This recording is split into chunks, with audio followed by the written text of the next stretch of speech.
One of the major factors in people cycling through the judicial system is mental health. And Danica Lewis shares how programs in and out of Wisconsin's prison are saving lives. It's a story you'll only see on News 3 Now. Danica? Well, Eric and Susan, the state runs only one female-only prison up in Fond du Lac. And at best, 4 out of every 5 women who serve time there struggle with a mental illness. That means the vast majority of those inmates need help during and after their sentencing. I wouldn't even consider it a life. I didn't have one. I was consumed with drugs and alcohol. This is really the first time Lisa Stevenson has experienced freedom. The freedom of living alone, in her own apartment, the freedom of sobriety. It's not hard not to do them.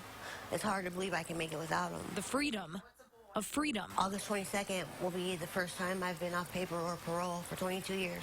Stevenson spent those decades between cells and the streets, also struggling with schizophrenia. And while she was addicted to drugs, she didn't always take her medication.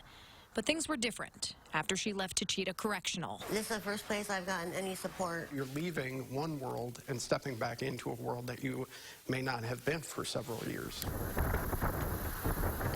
That's where OARS comes in. OARS stands for Opening Avenues to Re-Entry Success. It's a collaboration between the state departments of corrections and health services. It identifies those with the most serious mental health concerns and makes sure they have what they need to go back to the real world and stay out of prison. Re-Entry Disabilities Treatment Director Lars Brown. 97% of our population is at some point going to return to the community.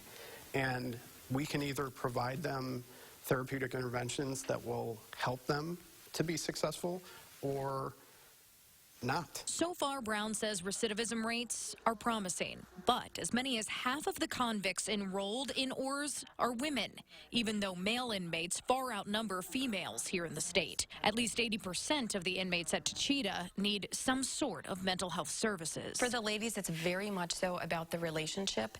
It's not always what we're trying to teach, but how we teach it. Jennifer Millard-Schmitz runs all the programs at Wisconsin's only women's prison, and over the past few years, her team has focused on that kind of gender-specific treatment. It includes a specialized unit where up to 55 women live and receive intensive care. Whether it's confirmed or not confirmed trauma that these ladies have had in their lives is significant, and it plays a significant role on their ability to function. Tapping into that trauma, Millard-Schmitz says, is different for women, which is why small group discussions, art, writing, fitness, they're all used to get through to these inmates. It's all about the treatment. It's all about healing, and we need to come in here and we actually need to treat them like a human, help them to be listened to, help them to, progress so that they can make better decisions when they leave here. Those are the folks who are going to be your neighbors. They're going to be in your communities. I feel like as many interventions as we can provide, the more chance there is for them to be successful. Which brings us back to Lisa. And Lisa. But that's what Lisa does. She just gets right back up. Lisa Hanneman volunteers with an organization called Circles of Support, which helps people face the challenges of leaving prison. That group, along with OARS, helped Stevenson secure her apartment and 2 part-time jobs. Just because they've had a record in the past doesn't mean that they're the same person. People do want to change. Proving when you have the freedom to choose. Just continue striving or striving. You choose to be free. No way I've come too far to give up, and so do whatever it takes to not let that happen. I made it. So Stevenson has a lot to look forward to and is excited to visit 2 new grandkids on the way.